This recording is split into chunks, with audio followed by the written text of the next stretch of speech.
Mari Bapak Ibu kita sekali lagi berdoa. Ya Tuhan, dalam bulan-bulan ini, dalam minggu-minggu terakhir ini, ya Tuhan, kami terus mengingat salib kuasa daripada Tuhan menyelamatkan setiap kami. Kami yang hina, kami yang penuh dengan dosa, boleh layak di hadapan Tuhan. Terima kasih ya Tuhan. Pada saat ini kami akan mendengarkan kebenaran daripada firman-Mu. Biarlah Tuhan boleh berbicara lewat hamba-Mu yang penuh dengan keterbatasan ini ya Tuhan. Dan jauhkan daripada segala hal yang mencoba mengganggu kami ya Tuhan, lewat apapun, lewat gadget kami dan lainnya ya Tuhan. Ini ya Tuhan boleh menolong setiap kami supaya kami dapat fokus. Ini doa kami ya Tuhan, dalam nama Putra Yesus Kristus kami sudah berdoa. Amin. Shalom Bapak Ibu. Ya, oke, kita sudah masuk dalam minggu yang ketiga ya Bapak Ibu ya, dalam bulan Maret ini. Dan ya, saya lihat Bapak Ibu beberapa ada yang sakit ya, karena cuaca yang saat ini karena tidak baik. Tapi kiranya kita boleh dapat fokus yang mendengarkan firman Tuhan. Oke Bapak Ibu, tema kita hari ini adalah makna salib dalam kehidupan seorang murid. Mari sama-sama kita buka satu bagian Alkitab dalam Markus 8 ayat 31 sampai 38.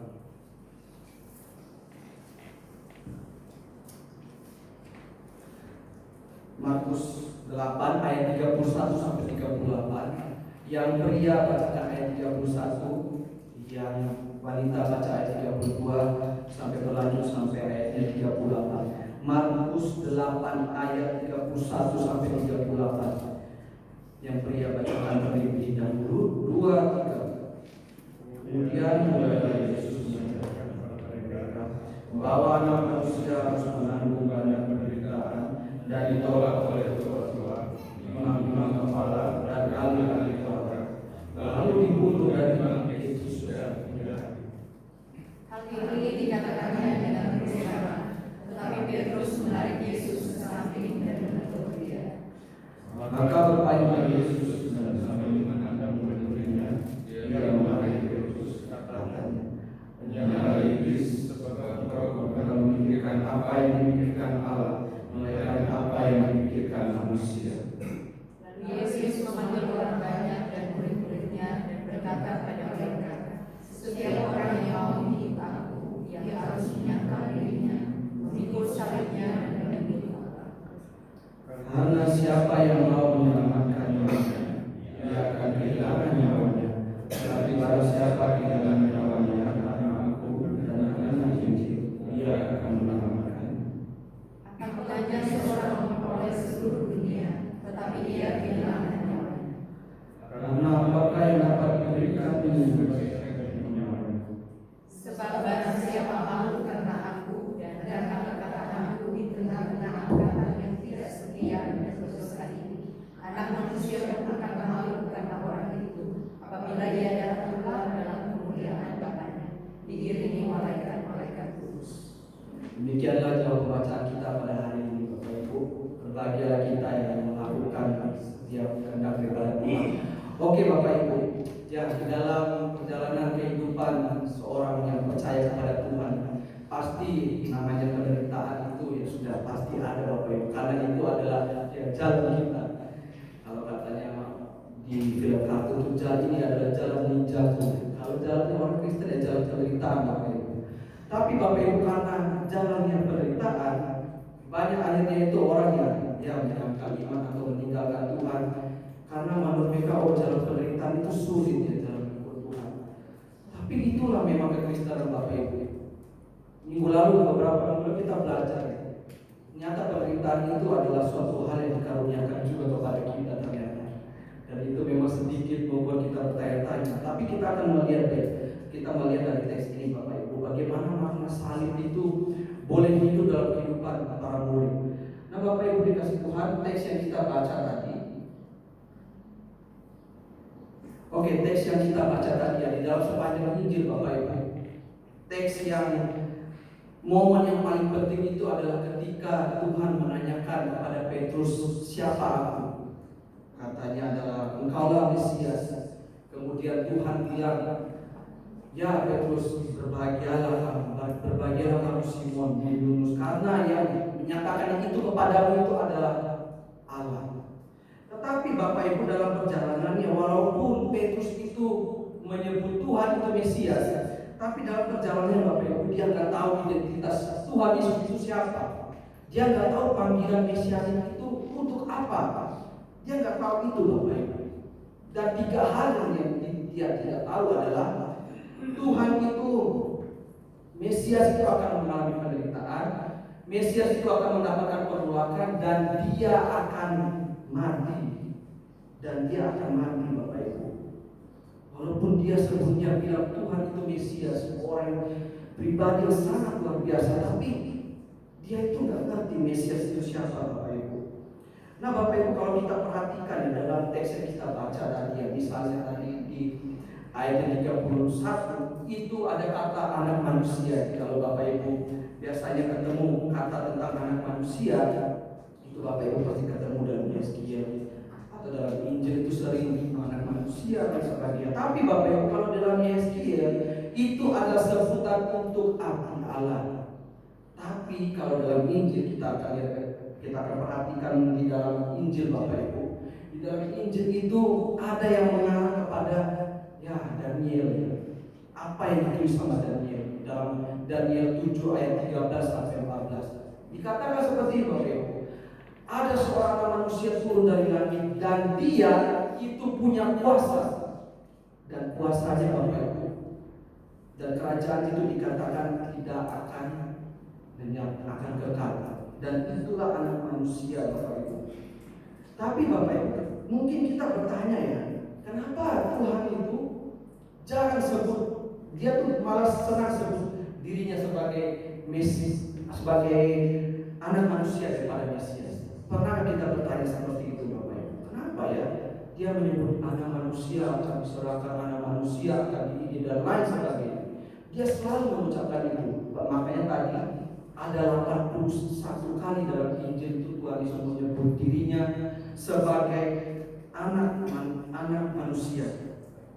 Nah Bapak Ibu, dalam pikirannya orang-orang pada zaman dahulu Bapak Ibu, Mesias itu syarat dengan unsur politik, syarat dengan unsur politik, syarat dengan sesuatu yang hebat, sesuatu yang luar biasa. Itulah Mesias yang mereka tahu. Dan dalam perjalanannya Bapak Ibu, ketika kita belajar betul-betul mengenai firman Tuhan, Mesias itu tidak monokromatik Bapak Ibu. Monokromatik itu artinya tidak hitam dan putih, maksudnya tidak simpel. Gak hanya itu aja Bapak Ibu. Maksudnya kalau hanya berhenti di monokromatik atau Mesias itu simpel, maka ya kita tuh hanya berhenti pada itu. Mesias itu adalah raja, Mesias itu adalah gembala, Mesias itu adalah pembebas, penebus, atau kata orang zaman sekarang Tuhan adalah penyembuh dan lain sebagainya. Orang akan mengerti sampai situ aja Bapak Ibu. Ya Tuhan akan menolong saya, Tuhan pasti menolong saya, Tuhan pasti akan begini dan sebagainya. Tapi untuk Mesias yang menderita Bapak Ibu, enggak. Jadi mereka tidak hanya mengerti sampai di situ. Makanya Bapak Ibu, kenapa orang-orang gak terima Tuhan Yesus? Karena di bagian ini mereka gak terima Bapak Ibu. Mereka hanya terima yang bagian atasnya saja. Nah Bapak Ibu, dalam sejarah Yahudi, mereka tentang Mesias itu mereka teliti baik-baik. Mereka senang. Karena apa? Yang Mesias itu adalah sesuatu yang luar biasa itu. Luar biasa, Mesias datangnya akan tolong saya, tolong ini, itu. Ya tadi yang unsur politik apalagi kita tahu pada waktu itu orang-orang pada waktu itu sedang dijajah oleh Romawi, makanya mereka sangat mengharapkan Mesias ini.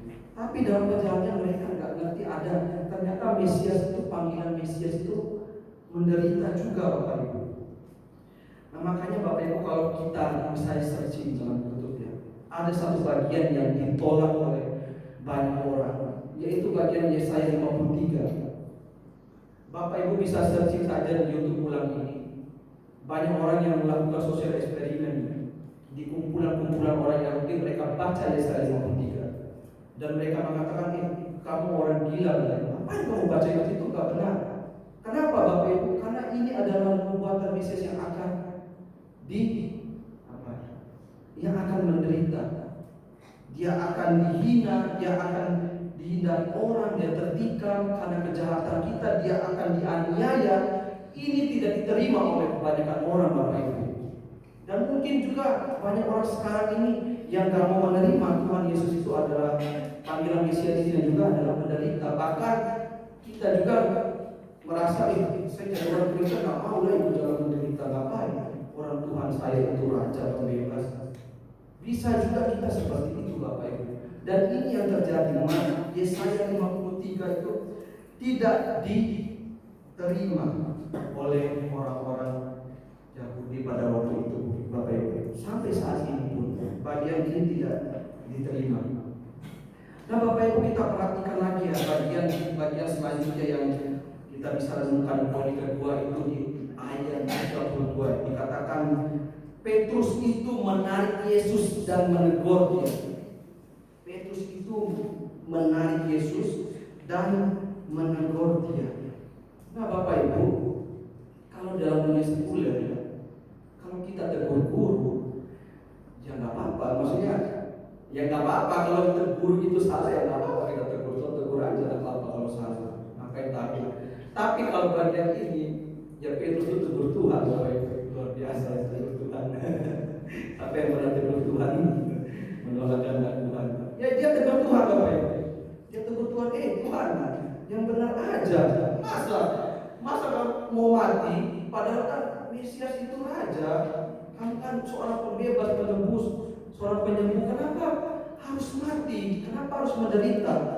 Dia tanyakan seperti itu, Bapak Ibu. Ya, sebagai seorang yang mengasihi Tuhan, tentu ya Bapak Ibu, kita tidak mau orang menderita dan sebagainya. Tapi Bapak Ibu, menarik ya, teguran Petrus itu teguran keras, Bapak Ibu. Kenapa keras? Itu kata menegur Tuhan. Itu dalam bahasa Yunani. Sekali lagi pakai bahasa Yunani sekali Bapak Ibu, supaya kita mengerti artinya betul-betul. Itu ada kata eptimao. Kata eptimao itu Bapak Ibu, di dalam bagian firman Tuhan lainnya, Bapak Ibu bisa lihat di sini. Itu menjelaskan tentang mengusir setan, mengutuk setan-setan. Tuhan Yesus mengutuk ini, mengutuk itu. Jadi apa yang bisa kita pelajari? Petrus itu menegur Tuhan itu sama saja dengan dia mengusir atau dia mengutuk Tuhan. Jauhkanlah itu ya Tuhan. Wah, ngeri ya. Bahkan makanya Tuhan Yesus bilang para murid, ternyata bukan hanya Petrus saja, semuanya berpikir seperti itu. Makanya dia tegur, jalan penderitaan itu, jalan mengikut Tuhan itu ternyata menderita juga Bapak Ibu. Dan Tuhan itu menegur Petrus yang betul-betul marah kali ini, karena seolah-olah dia itu mengutuk Tuhan. Ya sama saja ya Bapak Ibu. Jadi kita bisa ambil pelajaran dari bagian ini. Ya siapa yang menolak jalan penderitaan, sama saja dia mengutuk Tuhan. Nanti kita akan lihat ya apa yang mengutuk Tuhan itu apa. Nanti kita akan lihat sama-sama Bapak Ibu. Di bagian ketiga, Tuhan Yesus katakan setiap orang yang mau mengikut aku, ia harus menyangkal dirinya, harus memikul salib. Menyangkal diri itu Bapak Ibu, keinginan kita itu dijauhi, keinginan sendiri itu dijauhi, nafsu-nafsu itu dijauhi. Tapi kalau kita sudah sampai memikul, pertanyaannya kayak gini Bapak Ibu, apa bedanya mengikut sambil memikul, sambil memikul tidak memikul? Apa bedanya? Apa bedanya? Bapak Ibu jangan bingung ya, kenapa saya itu suka tanya terus saya jawab sendiri kayak orang gila. Tidak, Bapak Ibu, itu supaya kita interaktif aja. Nah Bapak Ibu, contohnya kayak gini. Biasanya di pusat keramaian atau di mall, di mana biasanya ada pengumuman, selamat siang, ditemukan anak seumuran segini, namanya ini, orang tuanya silakan ambil. Biasanya kayak gitu. Kadang kita bertanya, kenapa ya anak ini hilang, bisa nggak sama orang tuanya? Kan dia nggak sama orang tuanya.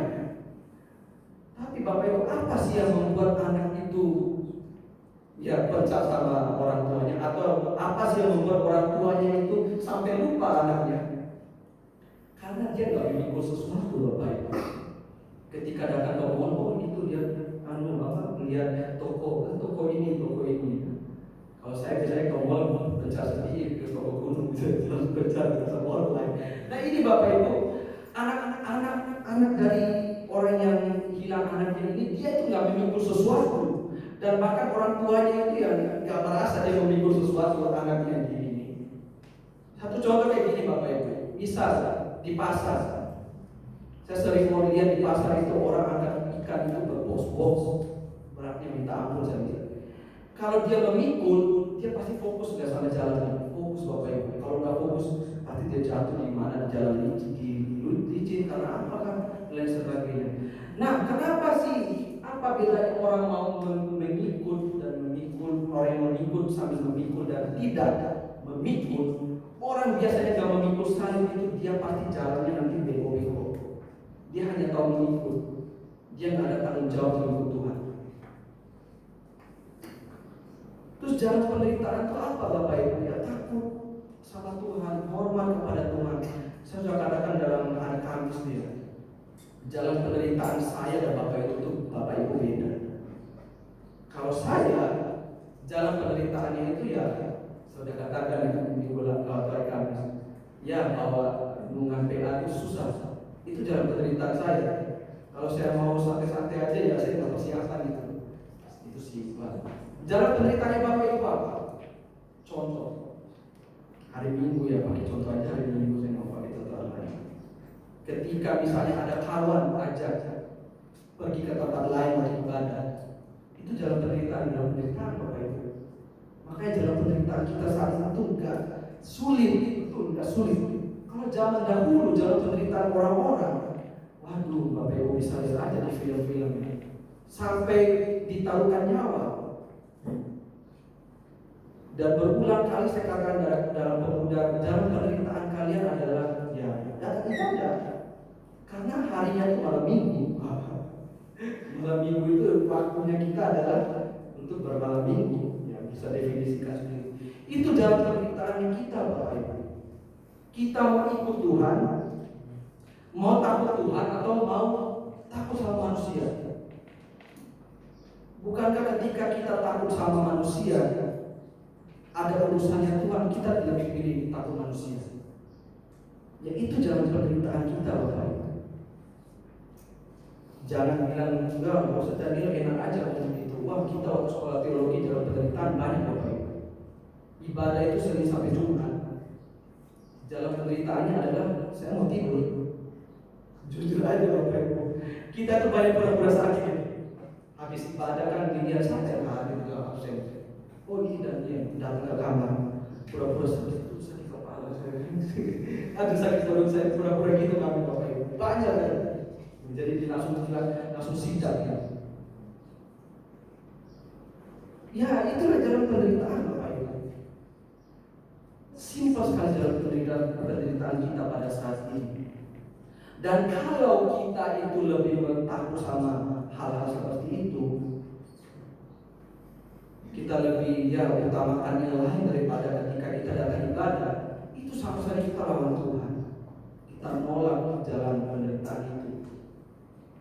Wah jalan penderitaan itu enggak sulit ya Bapak Ibu. Kalau menurut saya sekarang itu udah nggak terlalu sulit.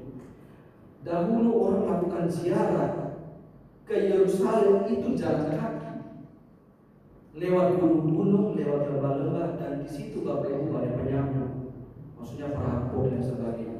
Nah kita sekarang ada semuanya Bapak Ibu, ada motor, ada mobil, lain sebagainya. Kita bisa gampang sekali datang ke rumah Tuhan. Harusnya Bapak Ibu jalan penderitaan kita itu tidak sulitlah Bapak Ibu. Harusnya seperti itu. Dan jalan penderitaan pada saat ini adalah kita mau fokus dengan firman Tuhan.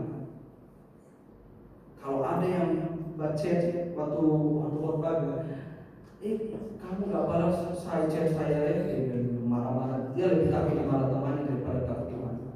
Bisa aja kayak itu jalan simpel ya Bapak Ibu. Saya mau katakan jalan salib itu mengerikan sekali Bapak Ibu. Itulah jalan penderitaan sekarang.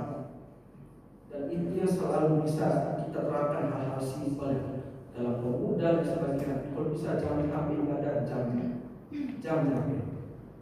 Baik kali itu jalan penderitaan. Kalau kita tidak ikut, kita lakukan. Bagaimana bisa kita sudah menghadap Tuhan, kita lebih hormat pada orang lain di sini. Itu sampai kita melawan Tuhan. Kemudian Bapak Ibu, bagian selanjutnya. Karena siapa yang mau menyelamatkan nyawanya, dia akan kehilangan nyawanya. Kenapa sampai bilang kayak gini Bapak Ibu? Bukankah Petrus itu takut dia mati? Takut Bapak Ibu. Makanya dia itu tegur Tuhan, jangan nih, alay, jangan gitulah. Berarti saya juga nanti mati dong, jangan saya lewat penderitaan dong. Makanya dia sayang sama nyawanya Bapak Ibu. Dia nggak mau Bapak Ibu, dia nggak mau.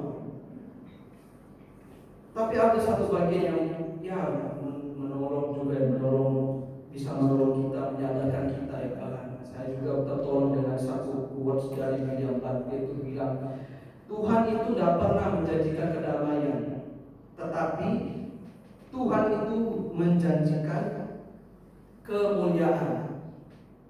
Dan di dalam buku itu Bapak Ibu, dia kasih contoh satu orang itu adalah Winston Churchill. Dia ini adalah bisa dibilang yang paling orang tinggi dalam militer Inggris. Dia bilang gini Bapak Ibu kepada para prajurit waktu itu yang sedang perang dunia kedua. Dia bilang gini, kamu yang mau ikut perang itu yang kamu dapat hanya darah, air mata, kesedihan, sakit ini, sakit kena tembak kaki, apa dan sebagainya. Tapi dia bilang, kamu akan dikenal sepanjang masa. Kamu akan dianggap prajurit sejati. Sama di bagian ini Bapak Ibu. Tuhan Yesus mau bilang, ya kamu ikut saya itu penderitaan dan sebagainya. Mau taat sama saya itu penderitaan. Karena dunia itu banyak sekali mencoba mengganggu kita itu supaya nggak taat. Banyak sekali itu seperti itu Bapak Ibu. Jangan pikirkan hal yang berat deh. Yang simpel tadi yang saya katakan aja itu berat. Tapi Bapak Ibu ingat sekali lagi, siapa yang menghormati Tuhan, siapa yang takut Tuhan, dia akan dapat kemuliaan.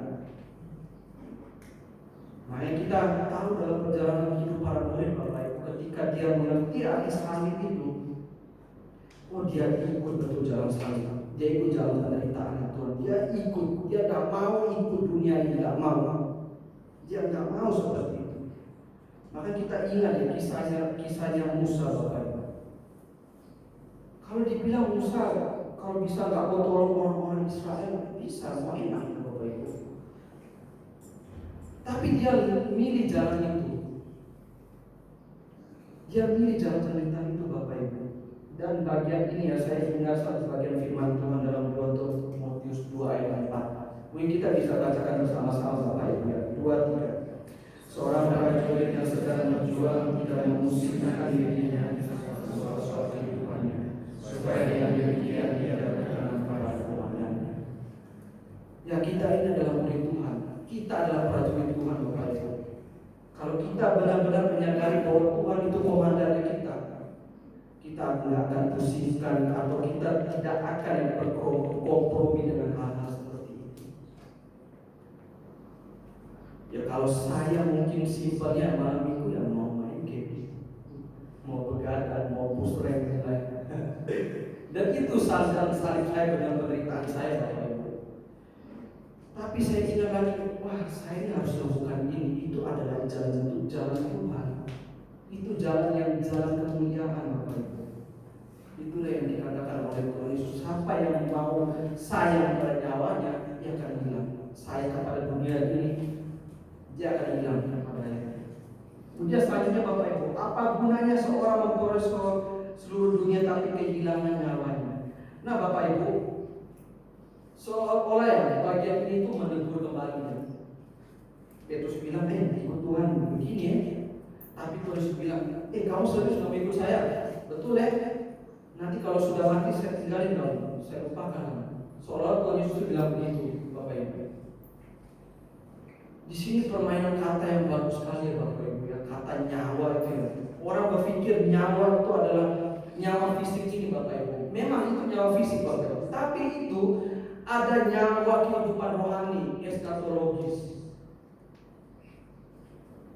Siapa yang lebih sayang nyawa yang dunia ini, dia akan kehilangan hidup yang eskatologis ini Bapak Ibu, kehidupan rohani. Siapa yang lebih sayang nyawa dunia ini akan kehilangan bagian ini Bapak Ibu. Tahun 2021 ya Bapak Ibu, dalam riset itu orang paling lama umurnya itu dibilang 73 tahun. Kalau sekarang orang bilang hidup bisa 50-60 tahun, itu ada sebuah anugerah. Iya juga ya Bapak Ibu, anugerah itu Bapak Ibu. Tapi kalau kita pikir lagi Bapak Ibu, kita refleksikan lagi. Hidup 50-60 tahun dengan 70 tahun dengan hidup ketika kita mati, mana yang lebih lama? Hidup bersama Tuhan itu selama-lamanya Bapak Ibu. Kalau kita lebih memperhatikan hidup yang di dunia ini, maka ya siap-siaplah Bapak Ibu, kita menikmati hidup hanya di dunia ini saja. Nanti sisanya itu ya kita dihukum sama Tuhan karena tidak mau ikut jalan penderitaan.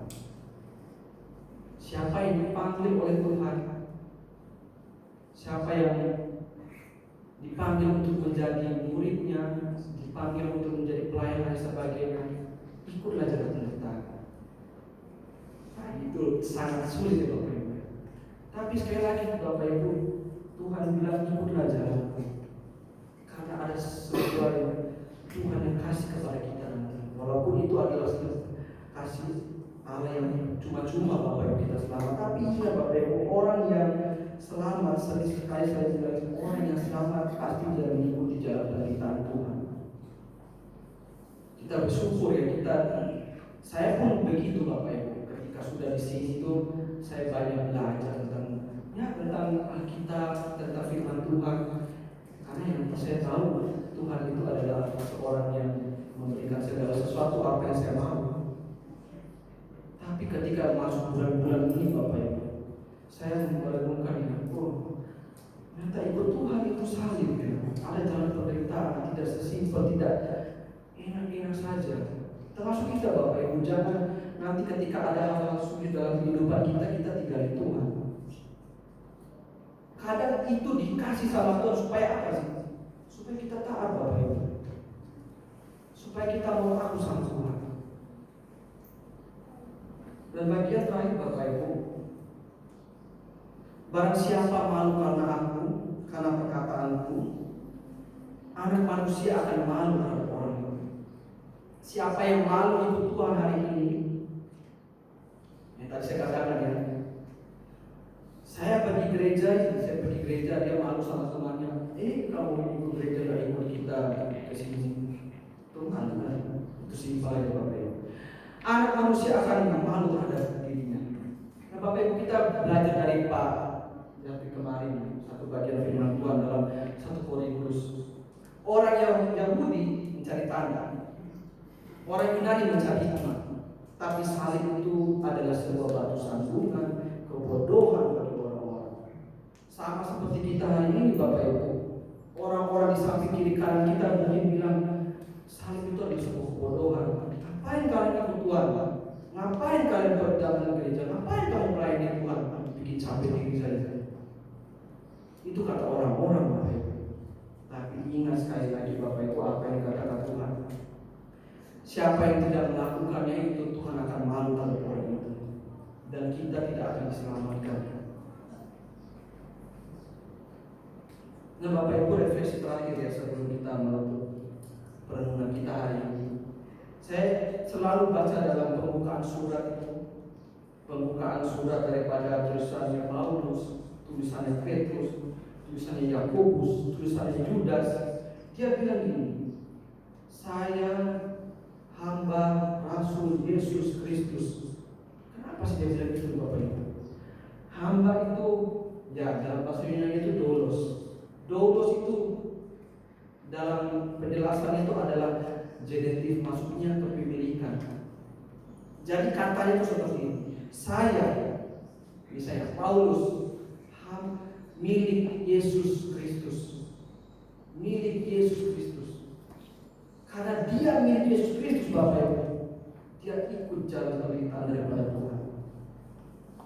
dan memusingkan apapun yang di dunia ini yang mencoba mengganggu kehidupan mereka. Pada awalnya bukankah kita tahu bahwa mereka terganggu dengan hal di dunia ini? Oh, Mesias itu akan jadi raja, akan tolong kami yang sedang ditindas oleh orang-orang ini. Tapi Bapak Ibu, dia boleh tahu mengikut Tuhan ada jalan penderitaan. Coba Bapak Ibu katakan dalam hati Bapak Ibu sendiri, saya siapa? Daniel, hamba Yesus Kristus atau milik Tuhan Yesus Kristus. Berarti saya melakukan apa yang mau Tuhan lakukan dengan hidup saya, yaitu menderita dengan Tuhan. Yang menderita tadi Bapak Ibu, kita lakukan hal-hal simpel. Makanya Bapak Ibu ketika mungkin ya, saya sering dengar ada beberapa orang itu, ayo datang ibadah, sering, ayo datang ibadah hari Kamis, ayo datang pemuda, ayo datang sekolah minggu. Bukan karena Bapak Ibu, itu sebenarnya kita sedang ditantang. Kita kenapa sih? Kita mau ikut jalan penderitaan apa enggak? Kita mau ikut dengan suara Tuhan apa enggak? Ya sekarang pilihannya Bapak Ibu, pilihannya ada di Bapak Ibu. Mau enggak dan tidak. Kalau mau enggak berarti kita ikut jalannya Tuhan. Ya bukan supaya gereja ini penuh, enggak Bapak Ibu. Itu urusannya adalah kehidupan rohani Bapak Ibu. Kehidupan setelah hidup di dunia ini. Maka ya kita ikutlah kehendak Tuhan. Beribadah terus kepada Tuhan, bersekutu dengan saudara-saudara seiman. Di bagian terakhir Bapak Ibu kita baca sama-sama ya. Dalam Roma 14 ayat 8, 2, 3. Hidup kita ini untuk Tuhan, dan tidak akan mati untuk Tuhan. Jadi baik hidup atau mati, kita akan mati untuk Tuhan. Dia ini menolong kita ya Bapak Ibu. Kita adalah milik Tuhan dan kita melakukan kehendak Tuhan. Hidup kita itu menderita baginya mengikut Dia daripada mengikut dunia ini. Mari sama-sama kita berdoa. Ya Tuhan, kami sekali lagi ditolong oleh kebenaran firman Tuhan. Kami boleh mengerti ya Tuhan, bahwa jalan penderitaan adalah jalan bagi setiap kami juga, bukan hanya jalan daripada Tuhan. Ya Tuhan, bila tolong setiap jemaat Tuhan di tempat ini boleh disadarkan oleh Roh Kudus setiap harinya ya Tuhan, untuk kami terus rindu bersekutu dengan Tuhan, beribadah, semakin mengenal Tuhan. Jauhkan daripada kami ya Tuhan hal-hal yang mencoba mengganggu kami, supaya kami tidak fokus, tidak beribadah kepada Tuhan. Ampuni kami ya Tuhan, ampuni kami ya Tuhan. Terima kasih ya Tuhan, terima kasih. Dalam nama Putra-Mu Yesus Kristus kami sudah berdoa. Amin. Saudara-saudara.